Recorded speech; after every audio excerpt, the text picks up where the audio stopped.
Before we jump in, I'm just gonna be straight up honest. The footage that you're watching in this video is all accompanied by mods to help further my personal enjoyment of the game. I have many little nitpicks with Shadow Generations, and it's really all just stupid shit that doesn't matter to the average consumer, but to me they do. And before anybody jumps down my throat about how I'm ruining the online leaderboards, I'm not playing the online mode with mods. To be honest, I'm not even really playing the online mode in the fucking first place, but if I do, I'm not using mods because I'm not that much of an asshole.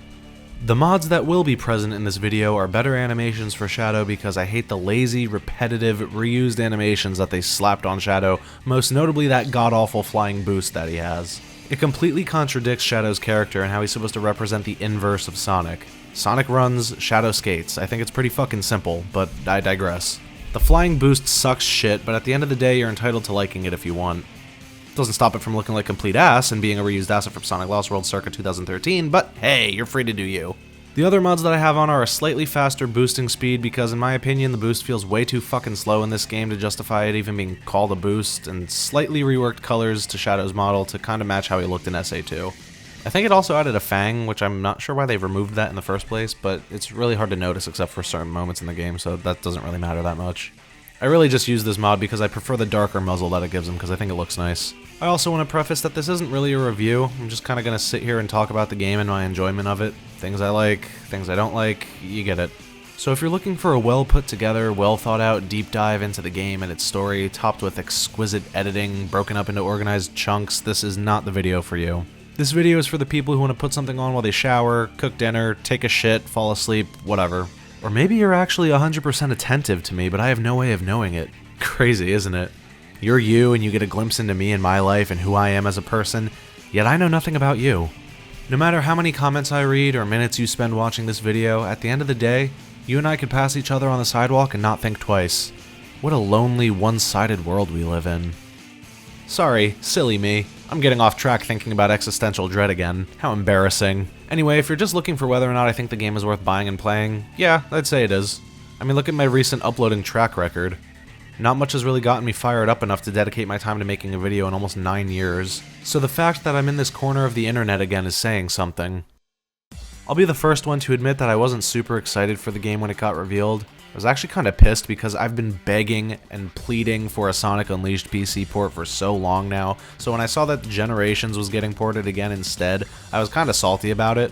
That topped with the fact that it looked like Forces to me, and if you have any sort of decent taste in video games, you should understand how badly that game sucks balls, which was a big red flag for me right off the start. This reused idle animation, staring at it from afar. Have I seen it before?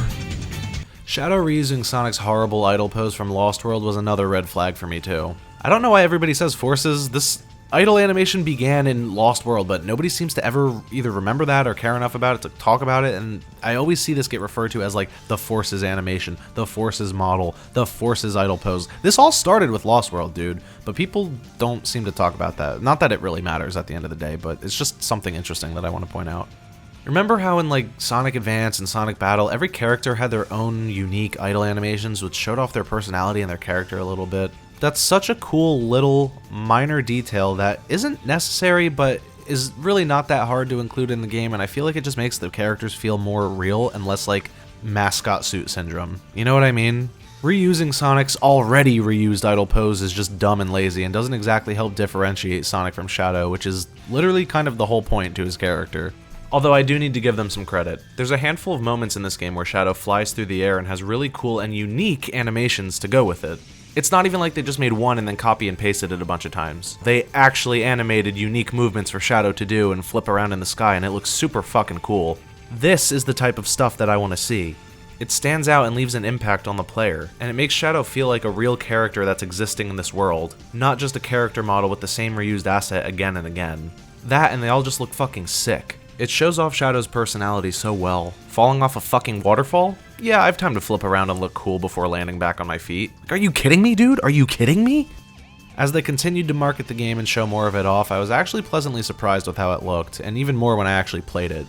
I pre-ordered the game pretty much as soon as it became available, and not because I was dying to play it or anything. Don't get me wrong, I was definitely interested, but I really just wanted that Sonic Adventure 1 skin, even though it was kind of just shoehorned in and I've played better mods with it back in the day when Generations was out. I mean, they don't even make him wink on the results screen. That's just, it looks weird, dude. That's mascot suit syndrome. Speaking of which, I do quickly want to talk about this stupid pre-order gimmick bullshit that most video games nowadays are guilty of doing, not just Shadow Generations. This early access bullshit for pre-ordering the deluxe edition. This shit is so anti-consumer in my eyes. You mean to tell me that the game is ready? Like, it's done and it's ready to be played, but they use some fancy terminology like advanced access to make it seem like you're getting some sort of special deal? You aren't. You're not. You're literally just playing the game on its intended release date. I don't know, it just seems really scummy, and I miss the days when games would just come out and you could buy a disc, pop it in. I mean, in this case, I'm playing it on Steam, so there's no disc. But when you could just buy the game and that was it. There's no Ubisoft fucking bundles. There's the special bundle, then the ultra bundle, then the super mega bundle, which is $120 fucking dollars. Most of the shit, the main thing that usually they shoehorn into those is early access, right? And then just other shit that you can unlock in the game by playing the game. It's never really worth it to me. But like I said, I really wanted that SA1 skin, and I did also want to play it sooner rather than later. So yeah, it fucking works. It got me to pre-order it, so I guess I am part of the problem. I'll be honest, guys, this is the most fun that I've had with a new Sonic game in literal years. That's not PO6. And this is easily my second favorite boost title after Unleashed. Mastering the gameplay and learning the level design in this game is a shit ton of fun. I'm so glad that Act 1 is finally just a fully 3D level again, and that the team has seemingly relearned how to design a fun 3D Sonic level. I feel like this doesn't need to be mentioned, but I'm gonna do it anyway. The 3D Enforces fucking sucked. I guess that's a subjective opinion, and somebody out there may have liked it, but I have a feeling the majority would kind of agree with me on that statement. It's boring as hell. If it's not a straight line, it's just homing attack chains and automation and loops, dash pads and hoops, or whatever those things in the air are called. Shadow Generations has actual thought put into its level design, and the levels feel like they were actually made by real human beings with functional brains. It's crazy. They feel especially built with his specific gameplay mechanics and abilities in mind, which I know sounds a bit dumb to point out, but given Sonic Team's track record, you'd be surprised at just how astonishing that really is. I feel like I'm still finding new paths to explore, which makes speeding through the levels as fast as possible really fun. They also seem to finally realize that we don't like levels that last a minute and a half and end just as you start to get into it. Every Act 1 level in this game seems to be anywhere between 3 to 5 minutes long, with a lot of really cool set pieces along the way that just make Shadow seem so fucking cool. I kinda wish there was more of the level and less times jumping to Radical Highway again and again, but I can look past that since it's for the purpose of the story or whatever.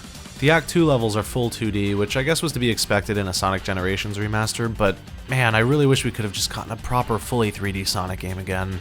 At least in this game the 3D outweighs the 2D, but those are definitely my least favorite parts of the game, and I don't really find myself replaying them that much. The 2D is well done when comparing it to games in the past, so it at least has that going for it, but seeing how fun and well designed the 3D stages are, it just feels like we missed out on a lot more fun levels to play. Speaking of which, let's talk about the level themes this time around. Obviously this is Shadow Generations, so revisiting old levels is going to be the main gimmick. I think the choices made are, for the most part, pretty good, but there are some things that I would have done differently myself. I mean, as much as I hate the game, Forces having representation makes somewhat sense, I guess, because Shadow played somewhat of a role in that game. I mean, the game had no comprehensive story to tell at all, but you can still at least say that Shadow existed in the game and technically set off the events of that game's story. So Sunset Heights being here, I guess, can make sense. Now, Chaos Island, on the other hand, makes no sense at all. That being said, I actually do find Chaos Island Act 1 to be one of the most fun levels in the game to play and to speedrun and to learn, especially because it never swaps to Radical Highway, which I already said feels like they do a bit too much, but you could have very easily put that level design over another theme. Like, something that I don't see anybody really talking about is how Shadow the Hedgehog doesn't have a single level in this game. Let me repeat myself. Shadow the Hedgehog 2005 doesn't have any level representation in Shadow Generations. Like, what? What are you talking? What do you mean? What do you mean? How are you gonna make a game based on Shadow that kind of follows up the events of SA2 and Shadow the Hedgehog and then not have a level from Shadow the Hedgehog in the game? It just doesn't make sense. Except that it does, and not for a good reason. I don't give a flying fuck what kind of asinine reason Azuka says there is for there being a future level in Shadow's campaign, like the Time Eater took places from the future and now he's here, and that's the reason why he goes through this island. No, that's bullshit. It exists solely because that's the most recent title that they developed and they wanted assets to reuse to make the development process easier. I understand that game development is not easy, you can't please everyone, and making new things and new assets and whatever is hard work, but like, isn't that what I'm paying for? A new video game? I do actually appreciate the work that they've given us, but I see right through this bullshit, man. And before you start writing comments saying, well, maybe in the future Shadow will visit it and that's why he's here and we'll see that in another game. Do you really think that that's gonna happen? Do you think there's gonna be a game in the future where we're playing as Shadow and he's on Chaos Island again, in real time? And even if that happens, it would just feel lazy again, because we've already played as Shadow on Chaos Island in this game. It's just a never-ending cycle, dude. I guess it's not a modern Sonic game if there's not lazy nonsense in there to annoy you. The level itself is actually a lot of fun. I just kinda wish that that was accompanied by a visual theme that we haven't just seen literally one game ago. Again, a level from Shadow the Hedgehog could have been perfect. Maybe being back on the Black Comet. It would have made a lot of sense given the story that the game was trying to tell us. The music in this game is pretty good, as usual. I liked pretty much every track that I heard. Chaos Island, though, sounds like complete shit. I know, I was just shitting on this level a second ago, and I'm kinda doing it again, but I'm not even kidding you guys. When I was recording my footage for this video, I actually quit out of the level to change the music because it just sounds so terrible. I also still don't particularly care for Sunset Heights. I think I ended up putting rhythm and balance over top of that level. The rest of the music is all pretty good, though. I found myself bopping my head a few times, but this shouldn't really be surprising for a Sonic game. We all know that the music is almost always fire. I just don't know what the fuck they were smoking when they made Chaos Island. The Act 2 remixes for the levels I didn't really love too much either. I see what they were going for, trying to give it that classic Genesis sound, but it didn't exactly do it for me. Notably Space Colony Arc, and to no one's surprise, Chaos Island Act 2. I don't want to leave off on a negative note regarding the music though, so I will say I do kinda like Rail Canyon Act 2. I like that they split the music up into Rail Canyon being the music blueprint for Act 1 and Bullet Station being used for Act 2. I kinda wish they would have done that for all the levels. Hearing a Final Chase remix for Act 2 of the Space Colony Arc Zone would have been really cool. I want to quickly talk about Kingdom Valley on its own. I mean, it is my favorite Sonic level of all time after all, if any of you remember the smash hit video of mine from 8 years ago with a dogshit thumbnail. Kingdom Valley might be my favorite level in the game. I've probably played it like 10 times and I still feel like I have yet to follow the same exact path on it. I'm just constantly making quick decisions like jumping off the wind path here, activating a new one, and following that one and seeing where it goes, or seeing where the different directions on the surfing section go off to. I do have to keep it real though, I feel like the ending waterfall section is such a huge downgrade from the original level in 06. And I remember always wondering what an official level in a Sonic game would look like when revisiting that theme. I just feel like it's missing a ton of details, like the buildings that are poking out of the waterfalls on the edges, and the rainbows from the light rays reflecting on the water particles that are in the air. You also don't even run on the water, which I think could have been really cool. They could have done something super cinematic with it, especially seeing how this game finally brought back QuickTime events mid-level like in Unleashed. I know some people don't care for them, but I'm personally on the side of someone who enjoys them. They could have done something really cool with the level falling apart around Shadows since it's in ruins, and he has to jump between the pillars and run really fast to make it to the end or something. A speed-oriented section akin to the original level would have been a lot more fun in my opinion, rather than just more platforming. Especially because the platforming that's in this section just isn't even really that great in the first place. It's just a straight line, so the paths, while there may be some that are quicker than others, still ultimately just feel kind of redundant. Especially when comparing to how expansive the entire level feels up until that point. I know, straight lines in boosting games isn't the way to go, but if they reserved that for just one section at the end of a single level, I don't think people really would have cared that much. I feel like this is a pretty good spot to mention this. Does anyone else feel like the Quickstep mechanic was implemented super fucked up, or is that just me?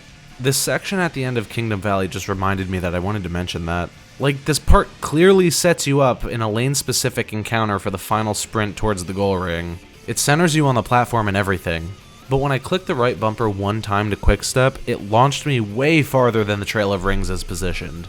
And it just keeps doing that shit for the rest of the level. And this isn't a one-time encounter either where this happens in the game. I swear, every time that there are clear lanes set up for a quick-stepping section, it's fucked up and you can never smoothly go through it like you could in Unleashed or Generations. Is this just me? Am I the problem here? Like, I seriously want to know. Is there something that I'm doing wrong, or have you guys experienced this too? If I really am the problem and you guys tell me that I'm doing something wrong in the comments, I will own up to my shit and be like, alright, I was wrong, but to my knowledge, it's just clicking the bumpers. It's not that complicated. This feature was introduced in Unleashed, it was in Colors, it was in Generations, and it always worked perfectly fine. I imagine that it works the same way here, and it just doesn't for some reason. So the main thing in this game are these new Doom powers, right? And yeah, they're actually pretty fucking cool and fun to play with. I was kind of hoping to see the return of Chaos Blast in this game, but to be honest, the Doom powers sort of overshadowed his Chaos abilities. Aside from the Chaos Snap, which lets you go through lasers and shit. Which, by the way, I'm really glad they added into this game because that was one of my favorite things about 06. I don't know, there's just something really cool about seeing lasers in your way and then you just say fuck you and you go through it anyway. It just seems very Shadow to me. I guess the Doom Spear is pretty much just a Chaos Spear, but whatever, they call it a Doom Spear in the game, it's pretty much the same shit, so I don't really care. I'm not entirely sold on the Doom Surf, that's probably my least favorite ability in the game. It isn't broken or bad or anything, it's just not really super fun to me. Like, I'm not convinced that it's more fun than running on water like in Sonic Unleashed, but I can't lie, Shadow does look pretty cool while doing it. And I guess the Metal Overlord fight would have to be completely different, seeing how the entire fight takes place while surfing. And I guess the entire first section of the final boss as well, because you do that whole part while surfing too. Quick side note while I edit this video, is this supposed to be Final Fortress from Heroes? I swear to god I'm not even trying to be a smartass, I just genuinely cannot tell.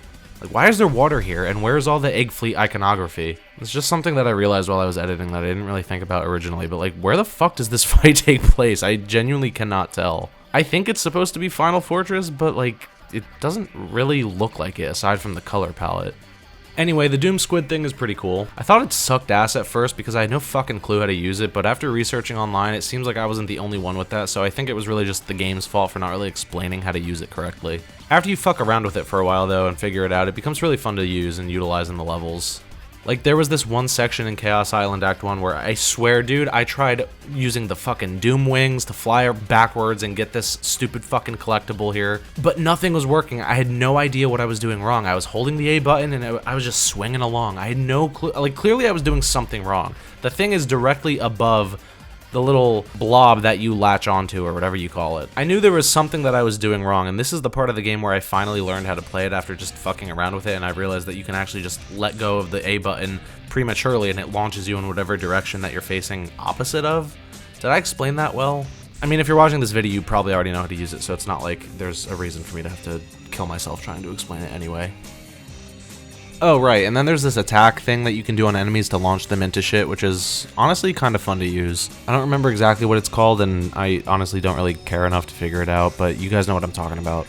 Once again, they designed all the levels with this shit in mind, and it's just fun to feel like these moves are part of the levels and not an afterthought. I know I kind of shit on the 2D levels a bit earlier, but there are a few cool moments in Kingdom Valley Act 2 where you could kick enemies into the eagle statue to activate the wind path, and then quickly hop on the trail to either skip that section entirely or just continue on in the level a little bit faster. Then there's other moments where you have the option of either kicking the enemy down on the lower path or going up to the higher path, and you have to split second make a decision to choose like what direction do you want to go in. I would always try to take the higher paths because ever since Sonic 1, the higher paths were always the faster ones, but it is cool to replay and go and just see what other directions you can go in the level. It's cool. They are straight lines still, of course, like they are all going to end up at the same place. But the way that you get there does feel really different, and I just think that that's the way to do 3D Sonic. It just feels... it's just fun, dude. It's so plain and simple. The answer is right there in front of your face. It's just fun. So when you're not playing the levels, you're in this Frontiers-inspired white space hub world that connects everything. Let me just say this right off the bat, I am so glad that the hub world is in 3D. One of my biggest issues with the base Generations game is the awful excuse of a hub world that's in it. I just never really found it that much fun to navigate. I understand that it kinda had to be that way because Classic Sonic was there, but they could have at least added a 3D hub kinda like in Unleashed for modern Sonic to explore. That would have been a better way to show off the evolution between the two Sonics. Anyway, the hub world for Shadow Generations is actually a lot of fun to explore. This is where you'll be talking to the side characters like Rouge, Omega, Maria, Gerald, and Big the Cat for some reason, as well as where you'll find all the collectibles that this game has to offer. You find these token things in all the levels and missions, which unlock specific chests in the white space that all contain either music to play in the background of levels or some really cool artwork, or other random shit that they decided to throw in. As of me recording this video, I still haven't 100%ed the game, but I do plan on doing it. I'm enjoying the game more than enough to where I feel like it's actually worth spending my free time playing. In this white space, you'll also come across the challenge gates, which are basically just little missions that you do, and they're kinda hit or miss for the most part. Some of them can be entertaining, but then there are others that are just boring and last anywhere from 20 to 30 seconds, which make you question why they were even there in the first place. It just comes off as an afterthought to me. Harmless to be included, but I don't really find myself replaying them that much. And finally there's the boss fights, and I'm actually really happy to say that they are a lot of fun. The inclusion of Mephiles is by far the most hype part out of the bunch, and I think we can all pretty much agree on that. Though I do really wish they kept his inclusion in the game a secret. Mephiles is so banished from this series and in the game timeline that his inclusion in this game doesn't feel like the rest either. Everyone else is out and about in the white space, but Mephiles is buried deep underground in these creepy chasms all on his own. It feels like you're descending down into hell to find his boss gate and fight him. It was also cool how he himself even acknowledges that he doesn't exist anymore due to Elise blowing out the candle at the end of 06. But he exists in this void currently where time and space aren't really real. And he wants to break out of that prison and restore himself to the canon. That's actually a really cool idea. I only wish the bosses had a bit more of a presence in the game's story. The same can be said about the Sonic portion too. They just feel kinda slapped in here and don't actually serve a purpose other than to be the game's boss fights. Because the devs were like, well, we gotta throw some bosses in here. Like maybe we could have at least had a cutscene before and after the boss or something of Shadow doing something, talking to them or acknowledging that they're back. I know there's an intro animation to open the fight and then again to close it and he says a line or two of dialogue, but they did those so well that it just left me wanting more. Some levels and boss fights later, you eventually reach the endgame. Black Doom is fully powered up or whatever and Shadow has to go to the top and stop him once and for all. You climb up to the top of the white space and begin playing the final levels, which are fully based on Radical Highway. These levels are a ton of fun, and thankfully Act 2 is another fully 3D level, same as Act 1, which really makes this a lot more fun to play and feel like more of a final series of levels to end the game. Trying to get an S rank in Act 2 without the Doom Wings is a really fun challenge. They don't leave you a lot of room for error. If you fuck up, you may as well just restart because you're probably not getting the S rank anymore, and I love that they handled it like this. I get that Sonic games are supposed to be accessible to all ages, but seriously, they just fucking hand out S ranks in other games. Then we get to the final boss, which is Devil Doom again as expected, and yeah, it's a pretty fun fight. You've got two phases, the first being surfing and then eventually swapping over to the squid for the second half. After you beat him down, then it switches over to the Doom Wings for the final phase, and a kick-ass remix of All Hail Shadow plays in the background, and it's a pretty fun fight. I'm probably just dumb, but my first time playing it, I had no fucking idea what I was doing, and the fight ended up taking me over like 11 minutes to finish. But after playing it again, I started to make more sense with what I had to do. After you defeat him, it plays a cutscene as you'd expect, and Black Doom clutches Shadow in his hands. But then a bright yellow light begins to glow, and since it's obviously not the return of Super Shadow like I'm sure everybody wanted to see, I fully expected Shadow to be seen removing his limiter rings around his arms and his legs. That could have been such a cool moment, especially because it's something that we don't really see in the series besides at the end of his story in 06. But he doesn't. He just kind of powers up somehow, I guess, and then he breaks free. It really does feel kind of random and convenient, so I'd be an asshole not to mention it. Especially because he was even glowing yellow like he does when he removes the rings, but you can clearly still see that he's wearing them, so I'm not really sure what was happening in this cutscene. This also suffers the same issue as a previous cutscene earlier in the game where the aspect ratio is all squished and just looks fucked up. I don't know if this was a mistake or intentional to make it look more cinematic or what, but it looks really, really stupid. I saw a mod that fixes this, so if you're a PC player, you don't really need to worry too much, but I made sure not to turn it on when I was recording footage for this video because I really wanted to comment on it. Then after all of that, the eye explodes and Shadow seemingly loses his Doom powers. He then hands over the emerald to Rouge so she can swap it with the fake one that he got in the Ark earlier in the game. I actually really like this little piece of continuity between the two games. I was curious how they were going to handle Shadow losing the fight and Sonic getting the emerald, so bringing back the fake one that Tails made in SA2 is actually a really clever callback and plot device. Shadow then rushes over toward Gerald and Maria, but with the space-time rift that they're in falling apart, they both begin fading away as well. The look of concern on Shadow's face and in his voice is something that we haven't seen from him in literal ages. I really couldn't tell you the last time a cutscene from a Sonic game made me actually feel, well, anything. It's a really bittersweet moment where Shadow comes to terms with what's gonna happen to them. There's not much else I can say really. I'll just let the rest of the cutscene speak for itself. わしらも元の時間軸に戻るんじゃろう。ルージを連れ戻す。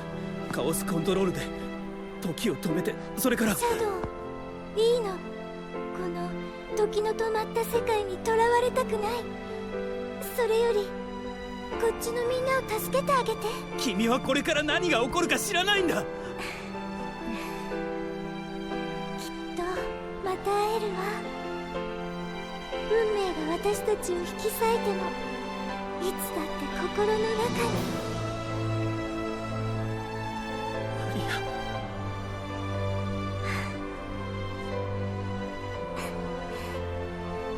ア、待ってくれ。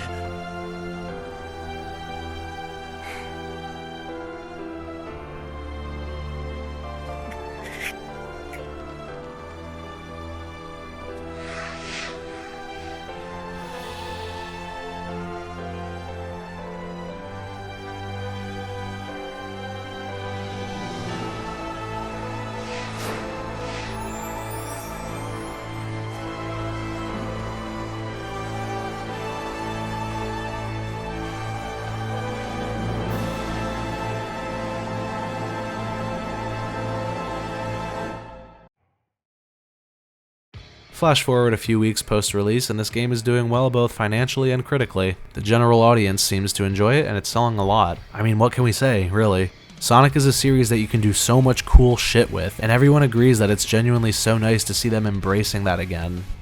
This series has gotten so stagnant for so long. I really never thought that a game like this would be possible ever again. Shadow Generations feels like something that would have gotten ripped apart in the 2010s, for all the wrong reasons. I really hope that this series can, at the very least, maintain this level of style and sauce, if not going even more above and beyond with it. I'm really hoping that this characterization of Shadow and level of care doesn't get thrown to the wind, just to be watered down to yet another shitty side character who doesn't do anything cool or have anything of substance to say. I had a lot of fun with this game. I'm still having fun with this game. And I really hope that this momentum can be maintained. Maybe Sonic Team will wake up a little bit and realize, hey, we have a really cool cast of characters. What if we did this with other characters too? By that I don't mean them getting their own little game like Shadow did here, I just mean incorporating them into the main game but still being their own characters and the spotlight not being only on Sonic. Just because you have Blaze in a video game doesn't mean she just has to stand around talking. She can do things, you know. Alright, that's pretty much all I got for you guys right now. I'll see you guys in another year and a half. See ya!